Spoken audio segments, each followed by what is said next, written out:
joining us at the table, Mr. Greg Lewis of Honest Management. How are you, man? Yes, I'm great, man. How you doing, Jesse? I'm good, man. I'm good. So you had a part in this movie as well, especially the soundtrack.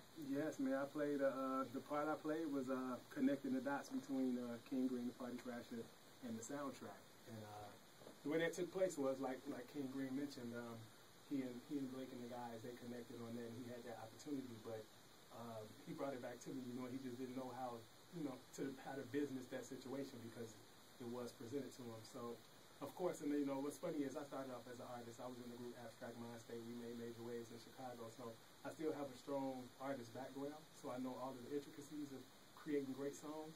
So with Green, man, I'm one of those guys that kind of, help him, perfect his thing and just be there to help him become a better artist anyway. So when that opportunity was brought to me, I did the business. I came into Blake's and Lance's studio, their production house in Los Angeles, because I live there now. That's where I live, and we talked, man, and we talked it out. We verbally, bashed it out. And I think at that point, I can say at that point, I think Blake more than anything connected with me and realized, like, this guy's on his business. I kind of got that vibe from him in the very beginning, because it was kind of no nonsense. We put it out there. We put what we said into the paperwork, and it went so smooth that, I don't know, we were both kind of happy with each other, and, it went from there. Sounds good. So I want to talk about this community outreach aspect of the film that you guys are doing, especially what you guys have been doing while you were in Chicago. But first, what is the mission statement of Honest Management? Because I feel like this ties in. Yeah, the mission statement. Honest Management is about representation, like it's honest, it's such a pun, but I mean it's representation with integrity, and just doing things old-fashioned and by the book. You can even read on my website, I said we like to do things the old-fashioned way, by the book. I mean everything from my contracts to how I handle my artists, and I can put this out here on the airwaves because I'm not about anything negative.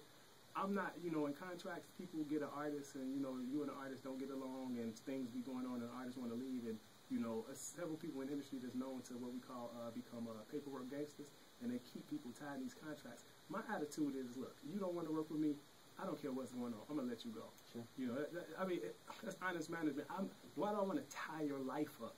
That's too serious. That's too godlike. Like, that's too much power. Too much power. That's too much power. Like, why would I want to tie your life up because you don't want to work with me no more?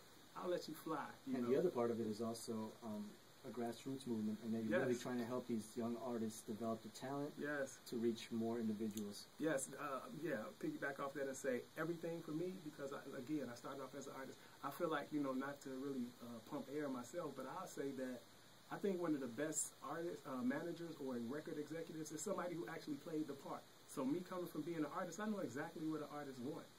From the very strange artistic intricacies of an artist to just the simple things connected to the music. Yeah. I can understand it fully. You know what I'm saying? So absolutely. I bring that angle to the table, and connecting with this whole white tee situation.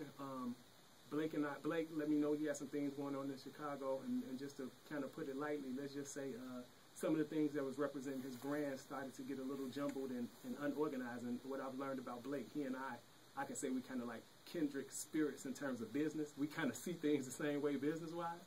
And so his things seemed a little unorganized to him, and he seemed to got a vibe from me that, hey, I was probably a guy that can make this happen. So he said, look, I got some things going on in Chicago. Can you work with me on this? And that's when I went into, put on my full metal jacket, so to speak. And so you guys were planning hits out here. Yeah, we planned. Yeah, man. And what I did was, what I thought was very important, again, I got to stress, being from Chicago, a place where there's a lot of dreamers, but no outlet to facilitate those dreams. So when I had a chance to touch LA, to live in New York, and be a